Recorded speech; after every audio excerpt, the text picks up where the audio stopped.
Good afternoon. My name is Preet Bharara, and I'm the U.S. Attorney for the Southern District of New York. Today, we announce insider trading charges against Billy Walters, who is a well-known figure in the Las Vegas gambling world. We also announce charges against Tom Davis, the former chairman of the board of Dean Foods, which is a Fortune 500 company that is the country's largest producer and distributor of fresh milk. The defendants are charged with participating in an insider trading scheme that is fairly remarkable in duration and in scope. As alleged, for over 5 years, Davis repeatedly and systematically fed material non-public information about Dean Foods to Walters, who in turn benefited handsomely to the tune of about $43 million in profits made and in losses avoided from his trading in Dean Foods stock. With a direct channel into Dean Foods' boardroom, Walters placed enormous bets on the company's stock, but as described in the indictment, these bets were no gamble at all. They were a sure thing, because armed with inside information from Davis, Walters traded in advance of good news and bad news alike. It was all good news for Walters because he had the information before everyone else. He had tomorrow's headlines today. As we allege, on at least 10 occasions, Walters traded on material non-public information, and at one point, on one day, this single investor accounted for 37% of all the trading volume in Dean Foods stock. 37% on one day. As also alleged, Walters and Davis made efforts to cover up their conduct. Walters supplied Davis with an anonymous prepaid cell phone, specifically for the purpose of communicating inside information about Dean Foods. Walters and Davis also used coded language, as we allege, to hide from law enforcement, including referring to Dean Foods in their illegal conversations as the Dallas Cowboys.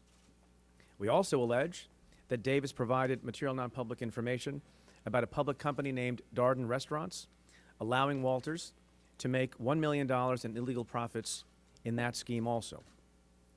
For his participation in this criminal scheme, Tom Davis has already pled guilty, and he is cooperating with the government's investigation and case. Walters was arrested yesterday in Las Vegas. Now, with respect to Walters, these are merely allegations. He has a presumption of innocence. He has a very capable lawyer, and the case will play out in federal court like every case that we bring. But let me provide you now with some specifics about the charges. The alleged criminal scheme began in 2008 and continued through 2014. During this time, Davis provided Walters with the full spectrum of non-public information that is vitally important to investors. Information about earnings, financial performance, internal forecasts, and proposed mergers and acquisitions. Let me highlight just one series of trades for now. Between 2010 and 2012, Davis allegedly gave Walters secret updates about Dean Foods' plans to spin off White Wave, a successful organic dairy products business that ultimately separated from Dean Foods in 2012. On April 9th, 2010, at a meeting in Las Vegas, Davis, we allege, tipped Walters about how Dean Foods had engaged an investment bank to explore a spinoff of White Wave. That tip was provided on the very same day that Walters arranged a $625,000 loan for Davis. And the very next business day, April 12th, Walters purchased 1 million shares of Dean Foods, followed by another 510,000 shares on April 14th and 15th. Some of that is depicted on the chart to my right. As I said, good spin-off news came on or about April 9th of 2010, the same time when the loan was arranged for Tom Davis. And so on April 12th, between the 12th and the 15th, Walters buys 1.5 million shares in Dean Foods in anticipation of its potential spin-off. Along the way, there was a hiccup in how Dean Foods was going to be doing, and bad earnings news, we allege, was passed along from Davis to Walters. And at that time, what do we allege that Billy Walters did? He sold his entire stake that he had just accumulated, 1.5 million shares, just a few weeks later. And then once the bad earnings news came out, on or about May 10th, and Dean Foods' stock price went down by about 28%, Walters ended up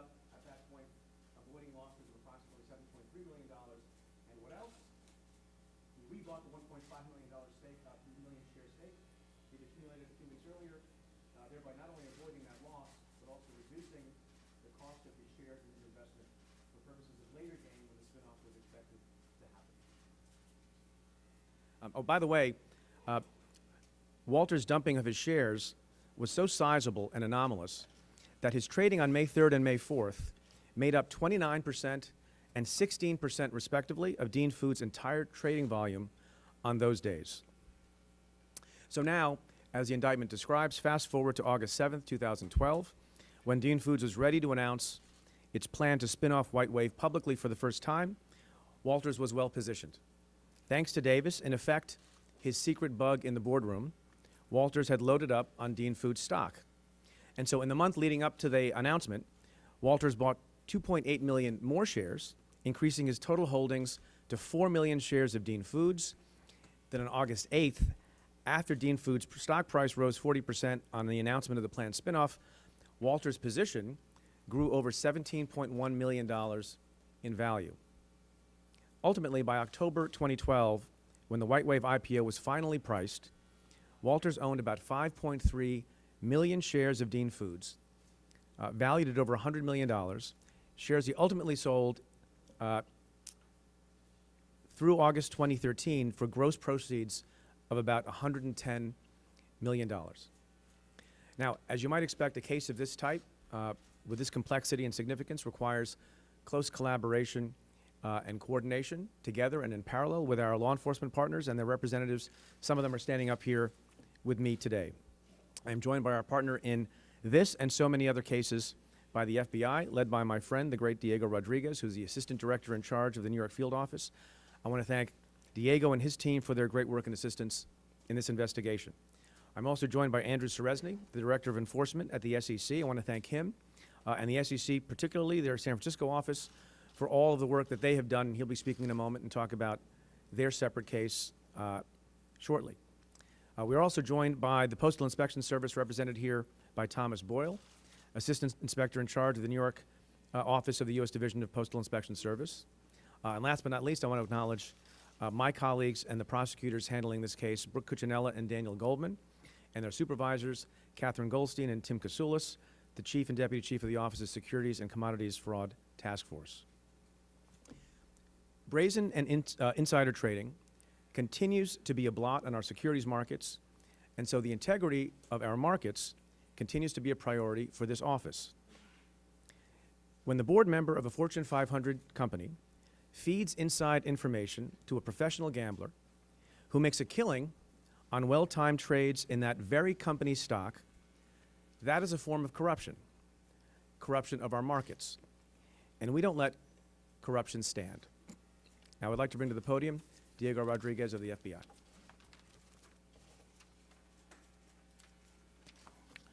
Thank you, Preet. We're announcing today the arrest of someone responsible for one of the largest insider trading profits by a single person not in the investment industry. William Walters, or as he's known by many, Billy Walters, with the help of his friend and business partner Tom Davis, allegedly has been making millions of dollars trading on insider information dating back as far as 2008. Walters and Davis have been friends since the 90s based on a shared interest in gambling, business, sports, and golf. By 2007, they were involved in numerous prospective and actual business dealings, including investments in golf courses purchased by Walters and personal loans made through a third party. Our investigation uncovered criminal insider trading activity when Walters is alleged to have started benefiting from Davis's position as then chairman of the board of Dean Foods. Davis allegedly provided material information not available to the public to Walters about the company's financial outlook and performance, earnings results, and plans to spin off White Wave Alpro, a segment of its business as a public company. Walters then allegedly used that information to purchase and sell securities. The scheme proved incredibly fruitful, ultimately netting Williams more than $31 million in profits. Williams also avoided more than $11 million in losses after he timed trades in Dean Foods stock based on information that Davis provided. Trading on inside information for personal gain causes untold devastation in the stock and commodities markets. This kind of criminal behavior keeps wealth concentrated amongst the powerful, prevents everyday investors from turning a profit, and undermines public confidence in the integrity of the marketplace. The FBI, along with our federal partners, will continue to work to protect Americans from this devastating consequences of these types of deceptive practices. Many thanks, as always, to our partners in this investigation, U.S. Attorney Preet Bharara and Assistant U.S. Attorneys Brooke Cuccinella and Daniel Goldman, the U.S. Postal Inspection Service and Assistant Inspector in Charge Tom Boyle, the U.S. Securities and Exchange Commission, who undertook a parallel investigation as well, the FBI's Las Vegas Division, the Internal Revenue Service Criminal Investigative Division in Las Vegas. I would also like to thank and congratulate the investigative team that worked together to bring this case to its conclusion, including FBI Special Agents Ed Rom, Nicholas Anderson, and Matt Thorenson, U.S. Postal Inspector Anastasia Plakis, and Supervisory Special Agents David Chavs and Tracy Rasgone. Thank you. Thanks, Diego. Now call to the podium Andrew Seresny of the SEC. Thank you, Preet. Good afternoon. Preet has already outlined the contours of the overall scheme here, which we uncovered through our parallel investigations. So let me just focus on the aspects of the case that are of special significance to our program at the SEC or are unique to the SEC's actions. Let me start by saying that, as you undoubtedly know, insider trading is a very high priority at the SEC. Over the last 6 years, we have charged more than 650 defendants in civil insider trading cases. Today's action is significant because, among other things, we are charging a corporate director with insider trading. We allege that from 2008 to 2013, prominent sports gambler Billy Walters engaged in a brazen multi-year insider trading scheme based on tips of confidential market-moving information provided by his friend, Tom Davis, a Dean Foods board member. Davis provided Walters with previews of 6 Dean Foods earnings announcements in advance notice of the spinoff of Dean Foods' profitable subsidiary, WhiteWave. Walters used this information to generate huge profits ahead of good news and to avoid losses before bad news reached the market. As alleged in the complaint, over a 5-year period, Walters reaped at least $40 million in illicit profits and losses avoided. Board members owe their shareholders a fiduciary duty, and we will pursue vigorously those who breach that trust and seek to profit from those breaches. The management shareholders of Dean Foods placed their trust and confidence in Davis, and he repeatedly breached that trust and confidence year after year, providing Walters with the company's most closely held information. This case is particularly egregious in that Davis betrayed the Dean Foods shareholders in exchange for financial benefits that Walters provided him. As alleged in the complaint, the quid pro quo nature of Davis's and Walters' relationship was especially vivid in April 2010, when Davis was desperate for money and turned to Walters for help. Davis asked for financial assistance, provided Walters with confidential information regarding Dean Foods in the same meeting, as Preet outlined. Walters then brought Dean Foods based on Davis's tip and arranged for a friend to wire Davis $625,000. Walters rescued Davis from dire financial straits again in November 2011, this time providing Davis with $350,000, and again a couple of months later in January 2012, when Walters took over the $625,000 loan he had earlier arranged for his friend to provide Davis. Now today we have also named professional golfer Phil Mickelson as a relief defendant in this case, and he has agreed, subject to court approval, to settle and pay over $1 million in profits and prejudgment interest from his trading to the government. Mickelson will repay the money he made from his trading in Dean Foods because he should not be allowed to profit from Walters' illegal conduct. And this chart right here, which I'll go over in a moment, outlines the sequence of events relating to Mickelson's trading. Now, Walters, as the chart showed, has been trading in Dean Foods based on tips from Davis in the months of May and July. Then, at the end of July 2012, about 1 week before Dean Foods publicly announced the spinoff of its profitable subsidiary WhiteWave, Walters contacted Mickelson. Mickelson had placed bets with Walters prior to that and owed him money. They spoke and traded texts on Friday, July 27th and Saturday, July 28th. And the complaint alleges that Walters urged in these discussions that Mickelson trade in Dean Foods stock. Based on these discussions, Mickelson bought $2.4 million of a stock he had never before purchased. Mickelson partially funded his purchase with margin loans from his broker. Walters himself purchased another 100,000 shares in that period, increasing his Dean Foods position to 4 million shares, worth nearly $53 million. Then, after the market closed on August 7, 2012, Dean Food announced strong quarterly earnings and the spinoff. Its share price increased 40%. The next day, Mickelson sold all of his Dean Food shares for a profit of approximately $931,000.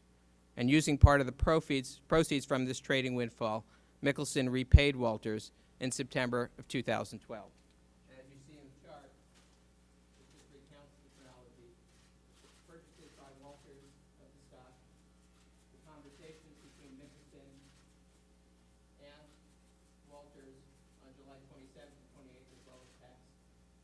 Mickelson's purchase on July 30th and 31st, at the same time that Walters buys stock, and then the announcement by Dean Foods, and ultimately the sale of the stock by Mickelson, and then ultimately in September, Mickelson using the proceeds to repay Walters, the gambling debt that he owed.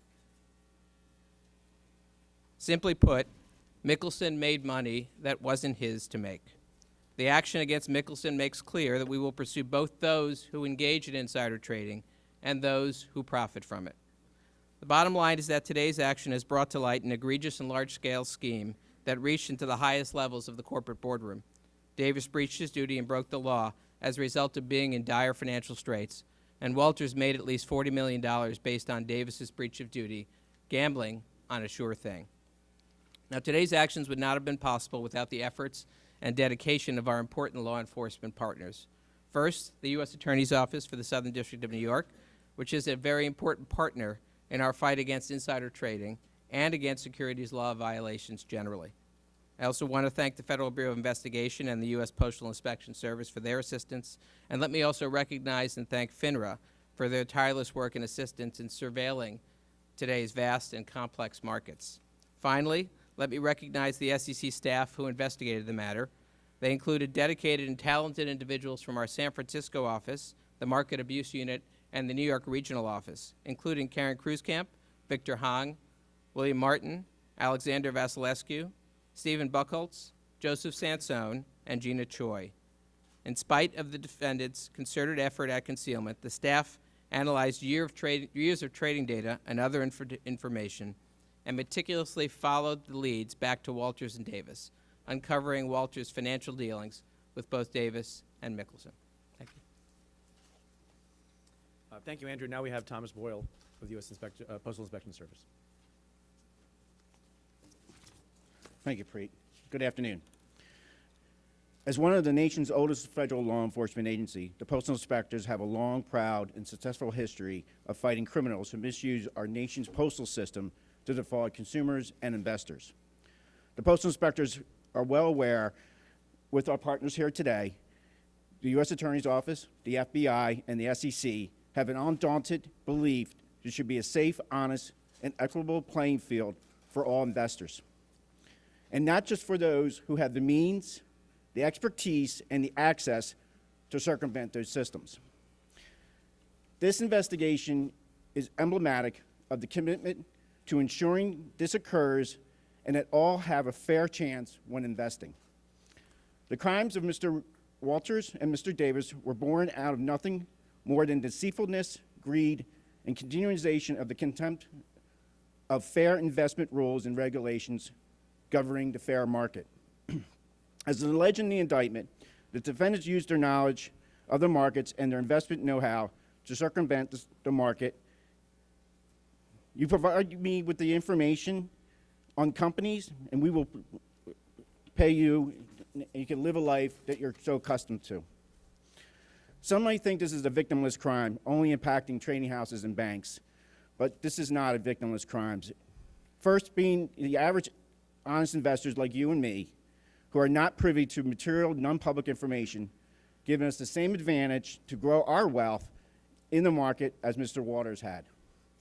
Secondly, the economic markets are damaged and left very unstable when stock prices become manic based on the reckless behavior and companies as well as their investors lose millions while others profit from inside information. These losses can be rippling effect from job security to the instability of the financial well-being of an innocent investor. Troubling me about this case is the total reckless disregard for the laws and the regulations that enforce the markets. If you think about it, these individuals traded information and money as if they were entitled or they were special, while showing no apathy to the normal investor. Mr. Walters, who once allegedly bragged about betting $1 million on a golf game, but couldn't let his image of one of the best sports bettor and gamblers suffer. So instead of helping a friend who was in need, he turned that relationship into a legal partnership, and Mr. Davis was happy to go along with the ride. Waters just couldn't lose, and so he hatched a plan with Davis to ensure he would not lose this bet. Postal inspectors want investors to know that we cannot guarantee when investing your money. However, you should feel comfortable today with the knowledge that my law enforcement partners here today will spare no resources to keep the market fair and equitable for all, and illuminating those individuals who change the economic balance by breaking the law. In closing, today's actions against Walters and Davis should be a loud warning sound to those whose ambitions are so large they cannot control the momentum and cross over the line. We are watching, and we will see you when you cross that line. Thank you, Tom. Happy to take your questions. Yeah.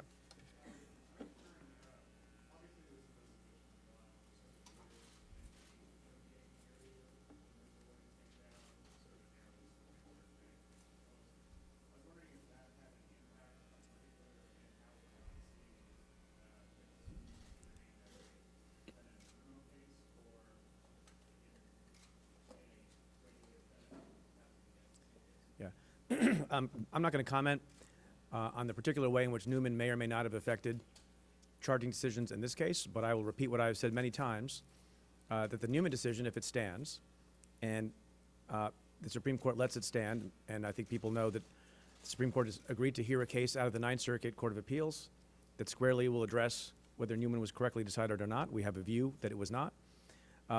It has had an impact on our investigations, and there are offices, including mine, that have come to the view that there is conduct that we think is nefarious and that undermines faith in the markets and undermines the fairness of the markets that will not be able to be prosecuted because of the Newman decision. But I'm not going to make a comment about how that might have affected the charges here. Yeah. I'm not going to comment on who is or is not under investigation. Yeah.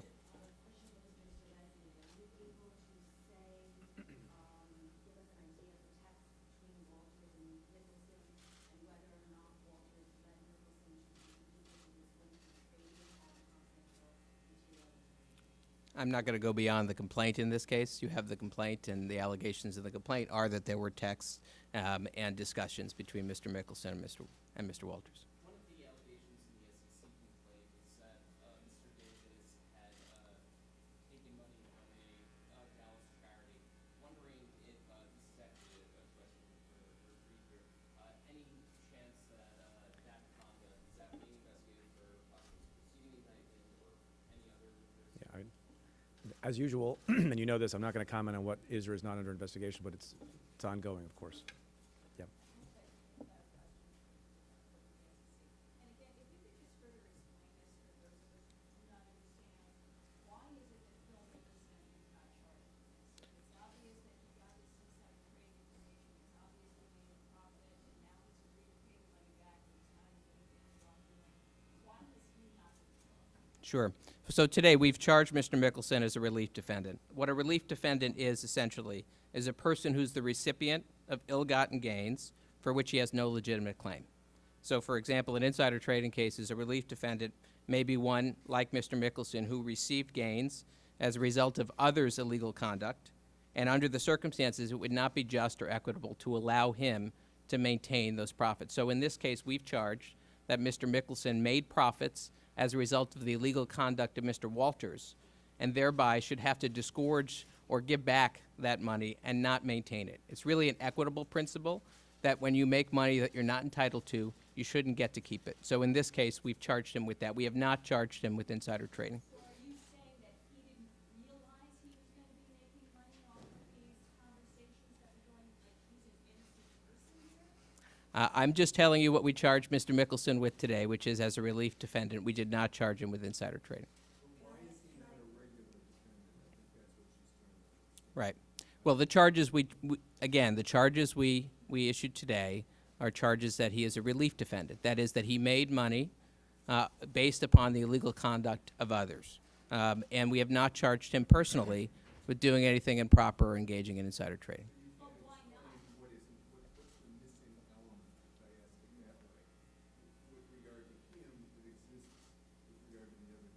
No, I can't go into that. I can only go into what we charged him with, which is as a relief defendant.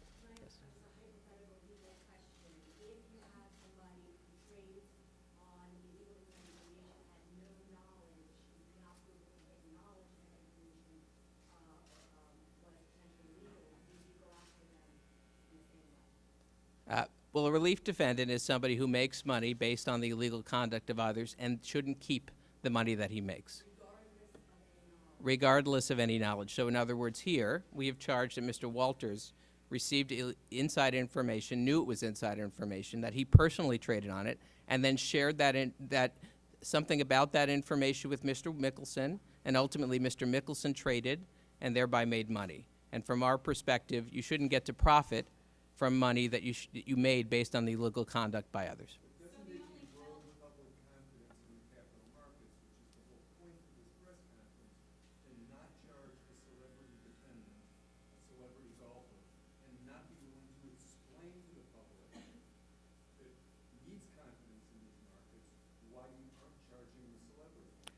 I think what we have charged today is an insider trading scheme involving Mr. Walters and Mr. Davis, which undermines confidence in the market. We bring charges based upon the evidence in the law and what we can justify based on the evidence in the law. And in this case, the charges that we have brought are relief defendant charges against Mr. Mickelson. From our perspective, he should not get to keep the money that he made based on the illegal conduct of others. That's correct. The remedy that he has agreed to, subject to court approval, is to pay the money back that he made as a result of these trades.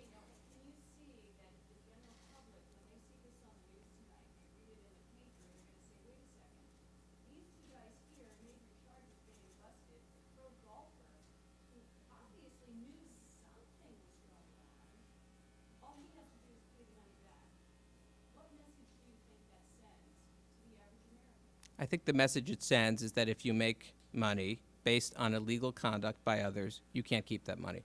And that's the message that we're trying to send today.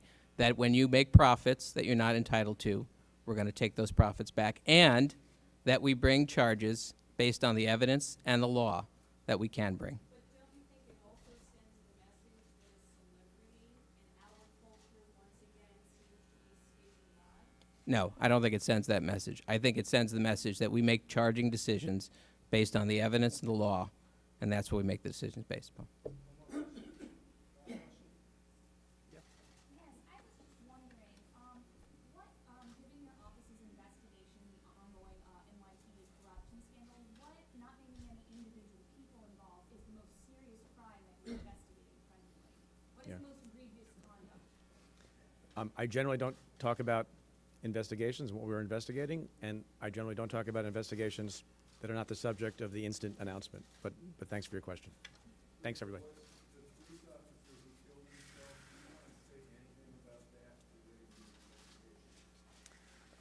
All I'm going to say is, when any person, whether they're under investigation or not, ends his or her life, it's tragic for that person, it's tragic for the family, and our hearts go out to that officer and his family. And I've spoken with Commissioner Bratton about it, and he has the same view. Thanks.